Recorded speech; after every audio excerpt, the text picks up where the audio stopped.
This is an interview with Mr. Mallory Coats at the Birmingham Civil Rights Institute for the Birmingham Civil Rights Institute's Oral History Project.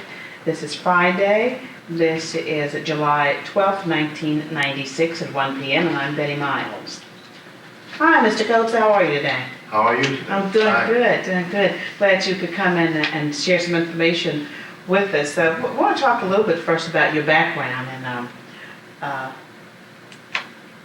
First, we're going to talk with Mr. Mallory Coats.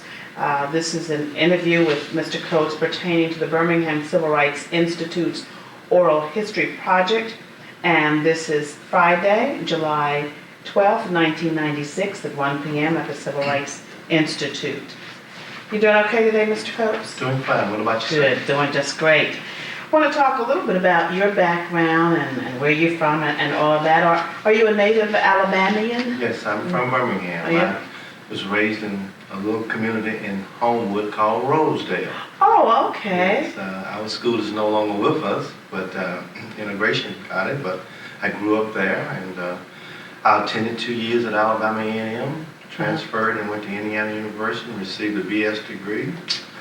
Went to Cleveland, Ohio, and taught. Then received a master's degree in reading from Baldwin Wallace University. Okay. That's on the outskirts of Cleveland. And got a little cold up there in the north. And I decided to come back home. And I came back to Birmingham in 1977 and was a classroom teacher at McCall Elementary in Ainsley. Moved to central office for the next 2 years and became principal at McCall after my third year here. Stayed at McCall for 4 years and moved to Arrington Middle School, where I stayed 6 years. And stayed there for the 6 years and moved to Phillips High School, where I've been, and I am now presently for 5.5 years. So that's been my educational background and my employment. I haven't done anything but taught. I've been a principal, which been a principal for 15.5 years. Well, that's exciting. And we're going to go into detail a little more about your beginnings. When you said you were born in Birmingham, and you grew up in the Rosedale community? That's right. And is that where you went to elementary school in that area? Yes, we had what was the name of it? 1 through 12th grade. We had 600 kids in the whole school. Really? I sometimes go back to the school and I can point to every grade that I was in. What was the name of the school? Rosedale High School. And you said it's no longer Well, Rosedale? it's still in existence, the building, but the county used to have this gifted program there. Oh, really? And I had the opportunity to have my daughter finish that building, but not that school, because it wasn't called Rosedale High School. But when you were there, it was called Rosedale High School. High School, even though it went from first grade through the 12th grade. But it was referred to as high school. Right. Even then. Okay. That's right. Well, what about that area? That's an area that some people know of, but a lot of people have forgotten or never knew it existed. Right. Because it was the so-called black community? It was a black community, total black. And it was in the municipality of Homewood. Very small. I thought it was large when I was a kid growing up, because I was kind of limited to that and didn't know what was on the outside of Rosedale. Every once in a while I got a chance to catch the bus and come to Birmingham, but it was kind of stayed in over the mountains, so to speak. But who were the pillars of the community, or people that everybody knew in that community? Though, you know, small people, everybody knew each other, but every community usually has somebody who is the pillars of the community, as I said, or one of the main families or something like that. Who we had three families come out. Damon Lee, he was a businessman, entrepreneur, and he sat on the board of, I think, the first black bank here in Birmingham, and he had a lot of property. So you remember, when you remember him when you were a little boy, was he a board member then, or were they people that, oh, that's a black family and they're rich, kind of a thing as a little boy? Right, they had a store. Did in the they? community. Okay. Our principal, B.M. Montgomery, we kind of considered him rich. He had a store also. Mr. Montgomery did? Yes, B.M. Montgomery. And what kind of store did Mr. Montgomery have? A grocery store. And was Mr. Lee's store and Mr. Montgomery's store in the same No, they area? were on different parts of town, okay? Okay, so Mr. Lee's store was in Rosedale? And Mr. Montgomery Store was in Rosedale, Uh-huh. but it was on different ends. Okay, what, did they have, both have the same kinds of The stores? same kinds of stores. So the Montgomery family, I guess they had televisions and... No, Well, it's very similar to your corner stores where you get bread, milk, and some meats. But I mean, in their home, I guess, being considered rich, Yeah. that they have a lot of things that other people didn't have. No, you know, that's one thing about it. Their houses were no better Okay. than anyone else. You would assume that a person who was well off would have a long, beautiful house. Uh-huh. They had very simple But they were houses. very modest people Modest in there. people, Okay. right. So Just had a lot of money. okay. So those were the Lees. Yes. Mhm. And then what about the Montgomerys? You said they had a store also, and they were, you thought, rich Yeah, and I also? think they were known throughout the greater Birmingham area Okay. at that time. Uh-huh. And But I what think, so both of them owned stores, that was what... right, and B.M. Montgomery was the high school principal there in At the Rose. school? Yes. Okay, so those are the Lees, the Montgomerys, and you said it was another family? Yeah, well, Mrs. Mamie Layla Foster, she Okay. was an educator, Okay. and she taught at Rosedale. In fact, she taught me in second grade. Mm-hmm. And she branched off, became a principal and a supervisor in the county, and was well known as an educator throughout the greater Birmingham area. So when you look back at your life and those people in the community, as a little boy growing up, they were, I would imagine, considered role models. And were you a kid to say, oh, when I grow up, I want to be like Mr. So-and-so, or I'd like to be a teacher like Mrs. So-and-so, or what were your aspirations that you can think about as a little boy, seeing some of those people? Well, I can certainly consider them as role models because of their success. Mm-hmm.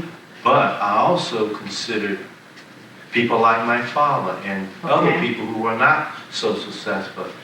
The value system in which we learn from so many different people certainly was a greater part of my life as the others, because there was a constant dealing with me by people who knew me, who wanted to see me do well. So therefore, it was not always the Lees or the Montgomerys or the Fosters. It was the next door neighbor, the minister. There were several people who were important in my life. They were not degree people, but they had love, concern, and I consider those role models a very important part of my life. And your family, are you an only child? Or did you No, have brothers and I sisters? have one sister and two brothers. So where did you fit in terms of, were you the oldest, youngest, or in I was between? the third. So you, third child. It's 3 children? It was three? Four. Four? I have one brother younger than I am. Okay. And what kinds of things did you do as youngsters? Did both of your parents work outside of the home? Oh, Or did yes. you- My so- mother was a maid. She worked in homes and cooked. My father worked at U.S. Steel.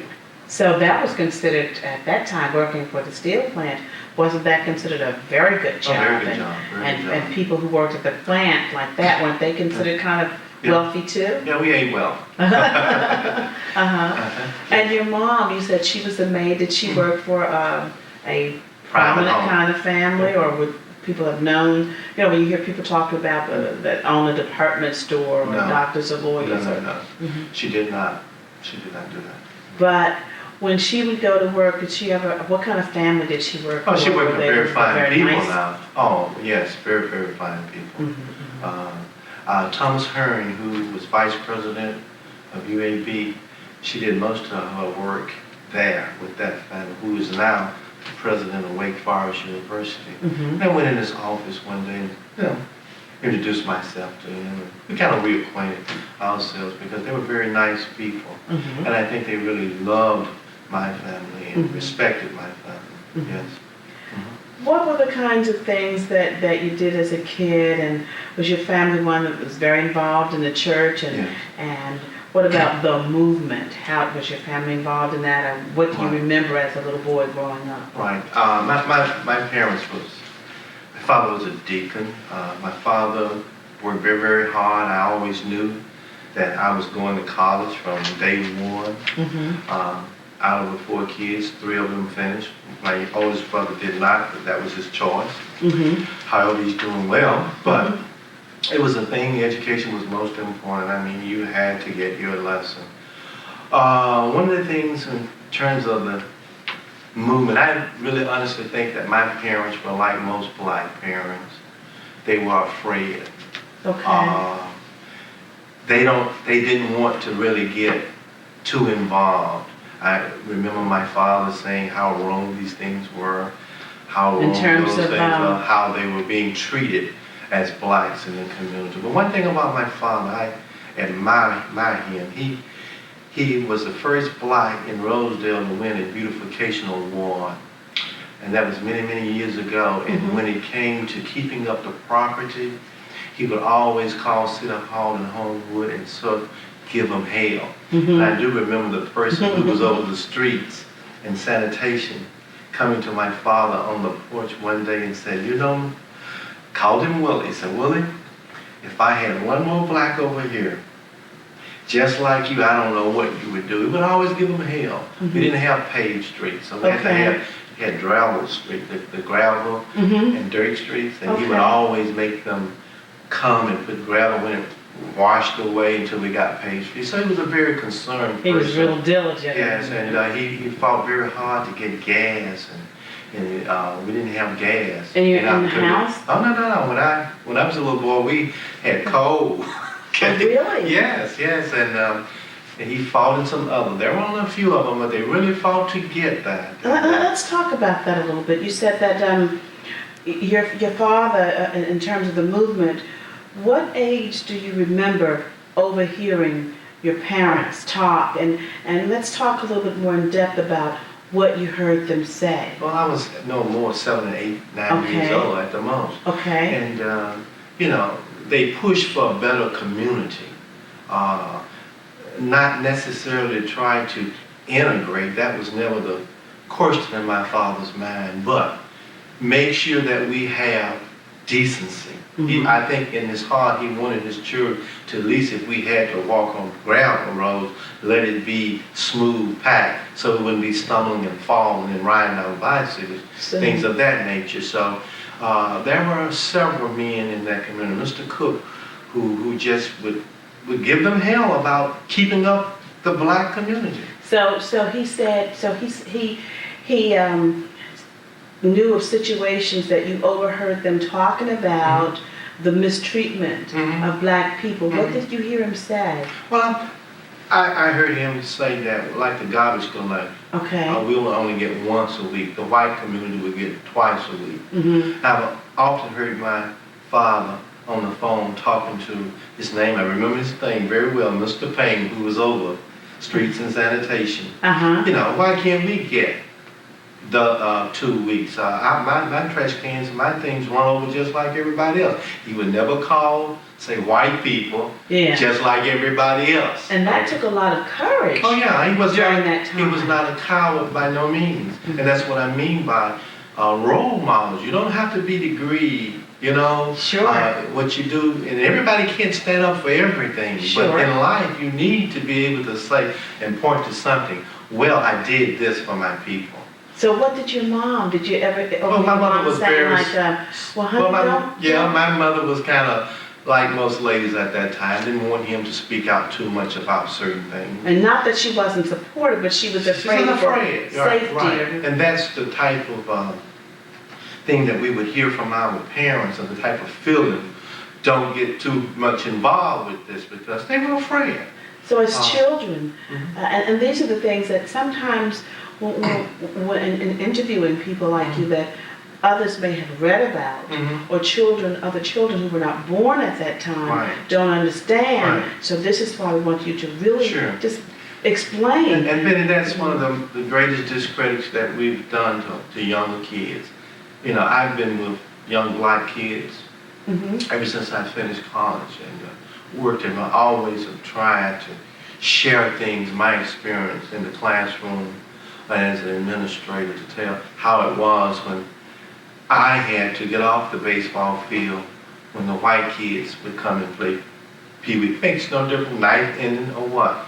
You know, it was just go. Well, we want to talk about that Yeah. some. Let's go back for a moment and finish up about what your dad and when your mom was concerned. So as children, were you afraid and saying, well, I wish Daddy wouldn't do that because Yeah. Mom said something. So how did you Well, feel? And what did you think? You knew I must be honest, I had fear. One of my greatest nightmares as a kid growing up, well, I've never had a nightmare, anything to touch me like this, and I'm 50 years old now, is that I always assumed that I would be identified as a person who shot a white person, raped a white woman, did something wrong to the white race, and they would come get me and lynch me.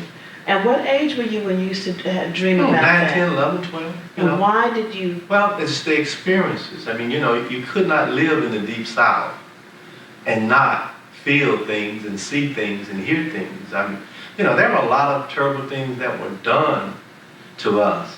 You know, I saw those things. Tell us what. Well, you know, like walking the street with your mother, we coming from church and people spitting on you, throwing rocks on you. That happened to you? Oh yes, and there's nothing really you can do about it. You know, throw back and run, but you're not going to do that with your mama because she can't run.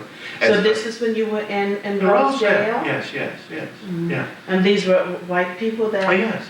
What did they say? Did they say? Call you niggas and things, get off the street, and you know, some of them would be drunk and they would have to always come through our community from downtown. Say for instance, whites went to the Alabama Theater to a movie and they lived in what we call Hollywood. That's over there by the zoo. Oh, okay. They would come directly through our community. There was a road that came straight through our community. And if we were on the side of the road, they would do things, you know. So little things like that, which I thought were large things, which I thought was, not humane. And it put fear in. And it wasn't a little thing, it was a big thing because it was inappropriate behavior and it wasn't right. Sure. So now moving from that up now to when you talked about some of your the other experiences that we were sharing about your parents and role models. Would you go on with that? Yeah. Well, you know, role models were I always looked at role models as people who were in the community, who stood for something. The church, deacons in the church, you know, people who just seemed like parents took a lot of time with us. We were never without a time where we didn't have things to do. Okay? And people say, well, kids don't have anything to do. We didn't have anything to do a lot with, but we did a lot. We played ball in the community. Parents would come and support us and look at us. You know, we would pitch horseshoes. We do a lot of simple things. And it seemed like when one man and his son would go fishing, he would pick up everybody else, you know. And that's like, come on, boys, they're going fishing. Go tell your mama we're going fishing today. Okay. And so you don't see that now. And when you talked about the sports part of it, I wanted you to go back to that. Tell us exactly what happened when you said when you boys would play ball and that having to leave because somebody white wanted to come along? We had one common, the whites had several ball diamonds. Okay. But the blacks used one of the whites. And where was that? Which was in our community behind Shades Valley. Shades Valley High School. Is where the one belonged to the whites also, but the blacks were allowed to use it? Is that No, it was built for blacks. Oh. Okay? We considered our football diamond and baseball diamond. But, you know, whites had a lot of little leagues. And that was a big thing in the 50s. It really was. And when they had an overflow, well, they would play games on our diamond. And we would play early in the heat of the day, in the cool of the evening. It was their time, and we would have to leave. So therefore, there were some games that would run over, and we had to leave. And I thought that was very, very, as a kid, I didn't like that because I wanted to play ball, I wanted to finish the game. And we could be playing South Town. It wasn't a game just between us that we could finish anywhere or take somewhere else. It was an organized game. But we had to leave. So those type of things does have an effect on you. You know, I think that's one of the reasons I went to Indiana University. Because I grew up always not thinking, okay, but being told through society by what I saw was happening that white was superior, white was better. And never in my life had I ever sat beside a white person or competed with a white person. And that was a yearning in me to say, hey, you know, I got to sit beside them and I want to show them that I'm just as good, I'm even better. So that was for you from the time you can remember yourself up until what age was it that you had never experienced, as you said, sitting next to somebody 20. white? You were 20 years old before you had that experience. Yeah. So that when people hear this today, it's almost like, I can't believe that. Or young kids see that, never for a whole 20 years? A whole 20 years. So that when you were 20, where was it that you had that experience of sitting next to somebody white? At the University of Indiana. How did you feel? Felt good. My first exam, I looked over there to the guy next to me. He was white. He had 57 and I had 83. I said, oh boy, look at here. Yeah. That's So interesting. That's it's interesting, but it's true. I just wanted to do that for myself. But the thing about it too, I would imagine, is when you look at it, it's not that long ago. Was it? I finished high school in 63. You know? So it's something that is very realistic, and when you talk with youngsters, it's not like it happened as youngsters, I guess, have always said and will always say, in the olden days. Mm-hmm. It hasn't. When you look at a framework of time, and you look at this country, it was just yesterday. Mm-hmm. Just yesterday. You know, it hasn't been a long time. And I think I've grown out of that competitive thing now. One of the things that helped me to grow out of that competitive thing when it comes to race is that for a moment there in Cleveland, I taught white children, Appalachian white. Okay. And that's an experience in itself. Poor, dirt poor Appalachian white who would come to Cleveland to work in the factories. Mm-hmm. They had not seen a person like me, did not like a person like me. And you learn through your experience. I did not have any animosity, nor hate.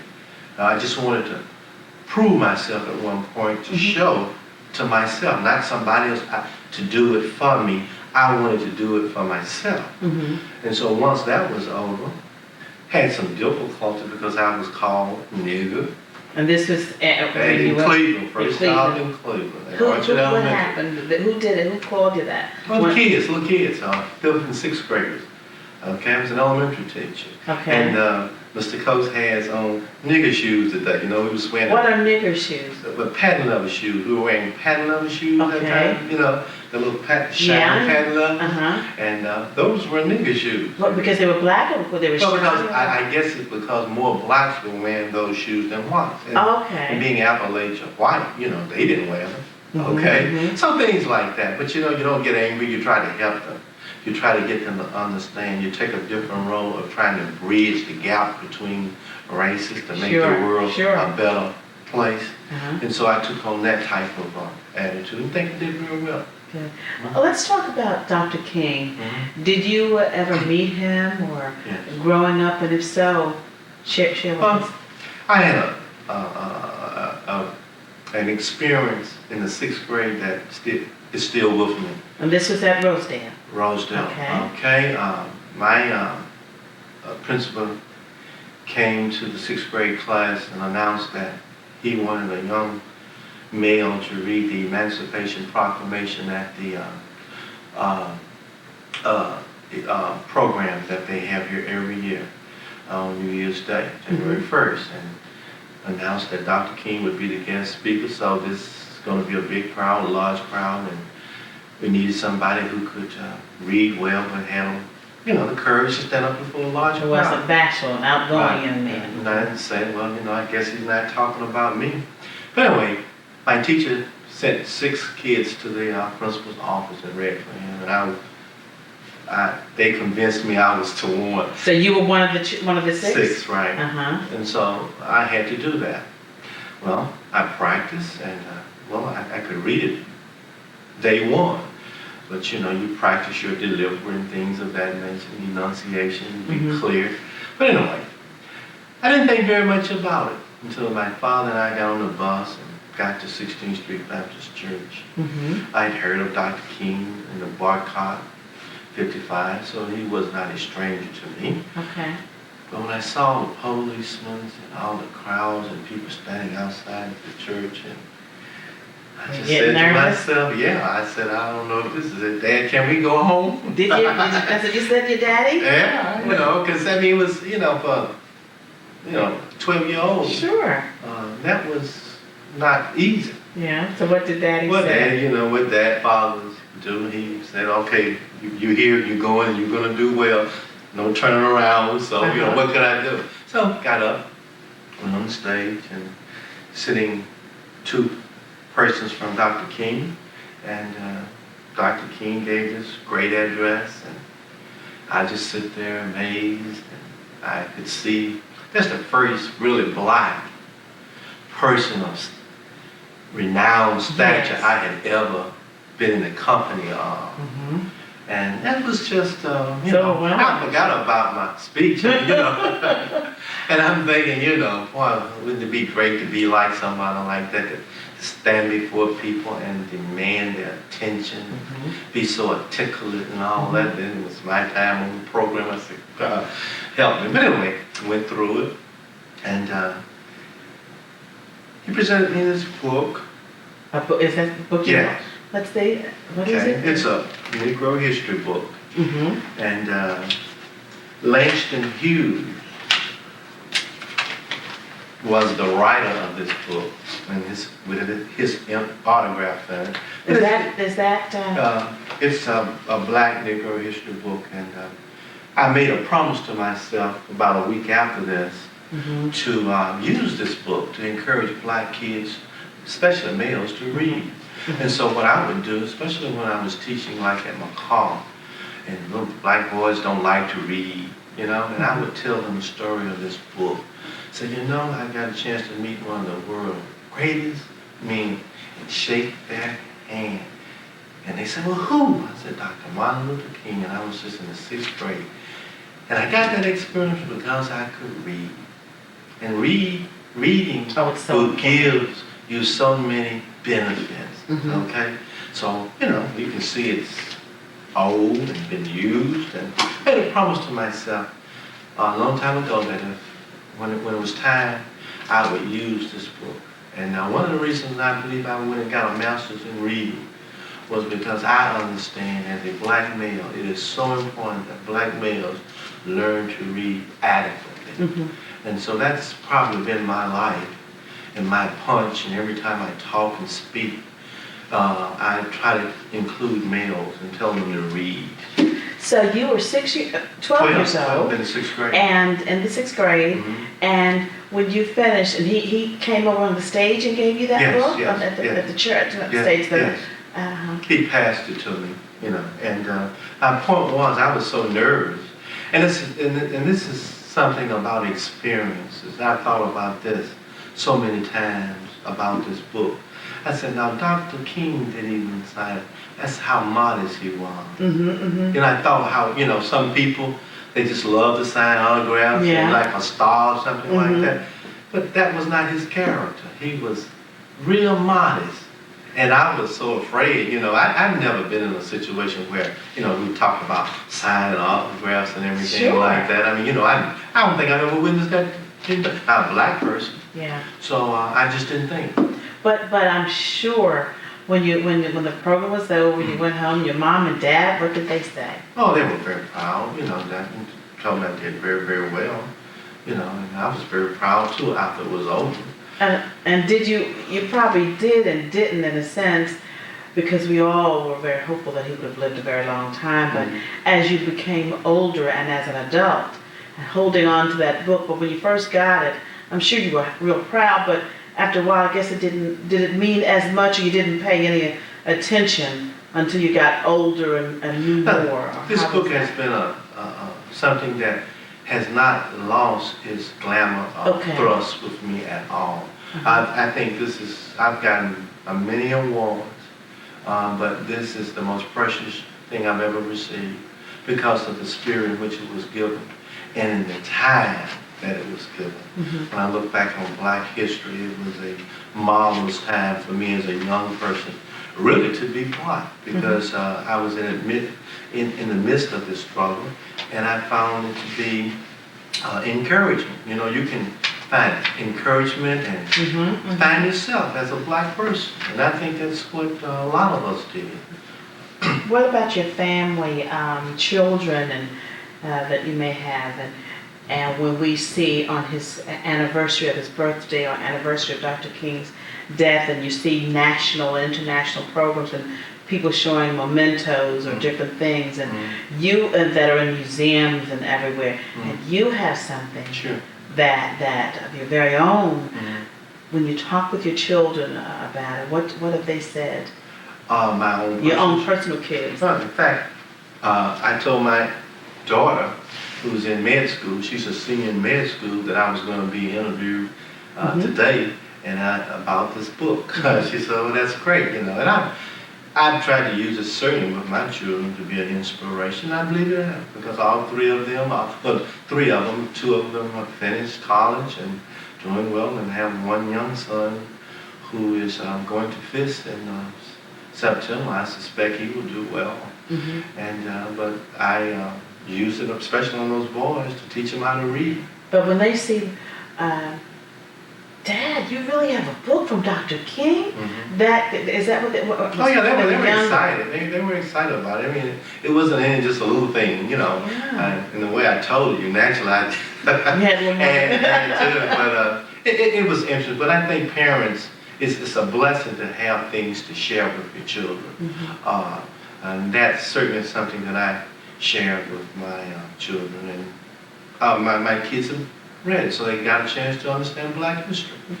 When you talk to about the movement, what do you think about the movement, like the NAACP, the SCLC, growing up and seeing things that happened here in Birmingham and things today? Do you feel that there is still a need for the movement, or do you think it's that we don't need it so much anymore because we're educated, or we have arrived, or what's your feeling? Well, my feeling emphatically is that we need it more than ever. Certainly. I think that at this point in time,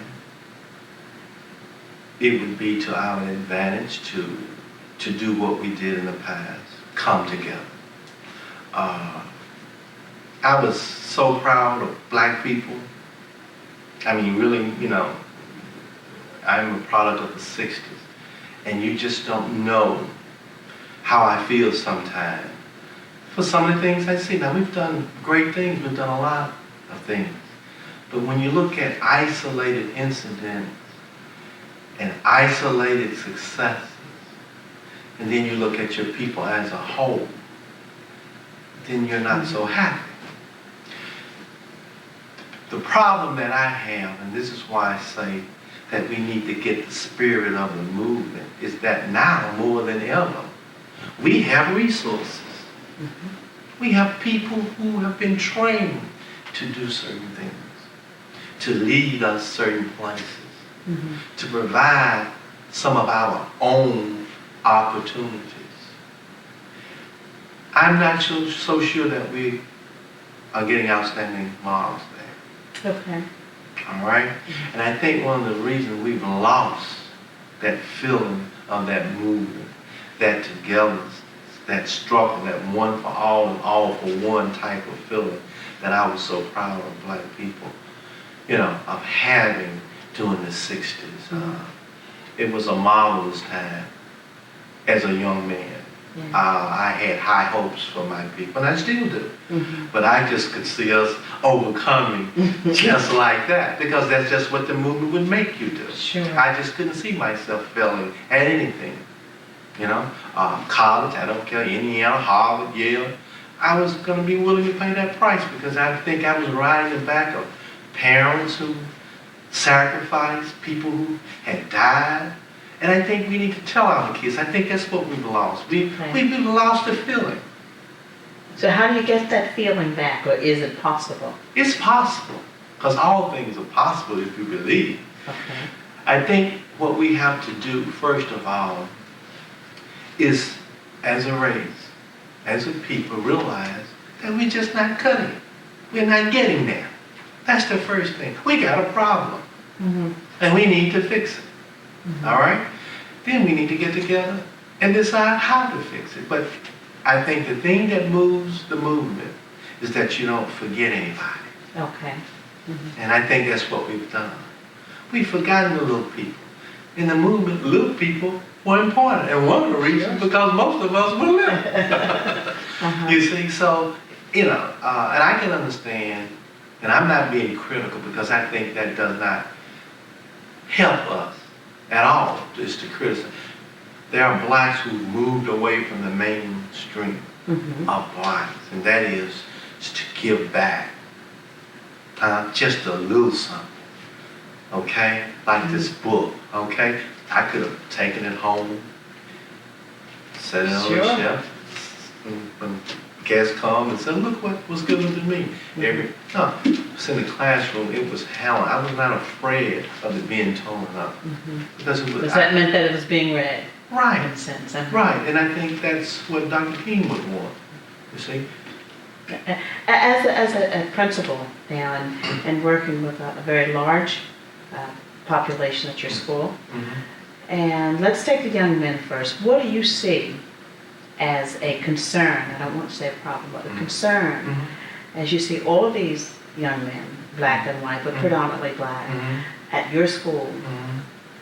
What is the concern there? My greatest concern for young men is to find something of value to hold on to. But that's what they lack? That's what they like. They are searching for something. And I think it's because we, my generation, didn't give it to them. Okay. Okay? The parents are not giving, and the community, we are not giving kids what they need to hold on to. And those things are spirituality, okay, value, moral values, a will to accomplish. Okay. And you cannot wait till you get in high school to do that. So you got to do that early on. When you say that's those are the concerns that you have, what have you either overheard or in talking with youngsters when there has been a problem that these young men are voicing to you? You know, when you ask when kids act out or do something wrong, you say, well, why did you do that? Some will say, I don't know. Once you really get to know them, some of them will say, I don't want to do that. I just want to do that because I needed some, or I wanted some attention, or nobody. What have they said that they've actually said to you, or that you've overheard, perhaps, young men saying? Then we're going to go to the young women. I've heard young men say things that I consider ridiculous, but once I look at it, it's not so ridiculous. They have a sense of wanting to belong to something. I asked the young man, why did you join this game? And he said to me, well, Mr. Coach, I really didn't want to join, but I mean, you know, at Phillips, I'm a nobody. You know, I'm a nobody. And I had a parent conference with the mother, and I gave him a tape to take home. I can't think of the black surgeon, it slips my mind. That's okay. But it's about, he's a neurosurgeon, and he, I know you're talking. he came to Birmingham. But anyway, he took it home. He said I see what you're talking about. Once he thought he was a nobody, but now he demands the attention of the world because of his mind. That, I'm sorry to say, it didn't work. He finally dropped out. But some way he didn't feel he had self-worth. So then some of the problem that is coming from, in your opinion, based on what you've been told by those young men, is from the home, that they're not getting something at home. That's right. Okay. And from society as a whole. Okay. Look at how society look at black male.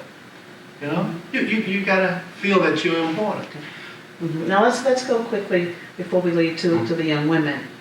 What is a concern that you have for our young girls in school, and to follow up with what have you overheard, or what are they actually saying?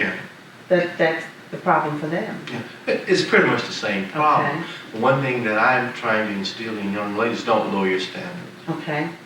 Okay? If he lowers his standards, you don't have to lower yours. In fact, you can help him. If you raise yours, he might come up to it. Okay. But I think what's happening to young people now, as the male standards go down, so does the young ladies. Okay? That's not in all cases, but I see a lot of that. All right? So she's suffering from the same thing.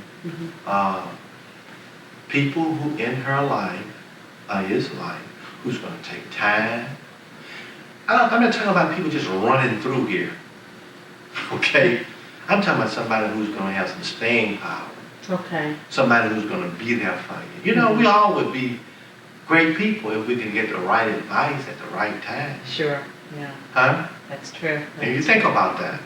Okay. And in closing, as it relates to the movement and what you foresee and how you feel about the movement and our city, what would you say you'd like to see us continue to work on, or what are some of our accomplishments as you see it?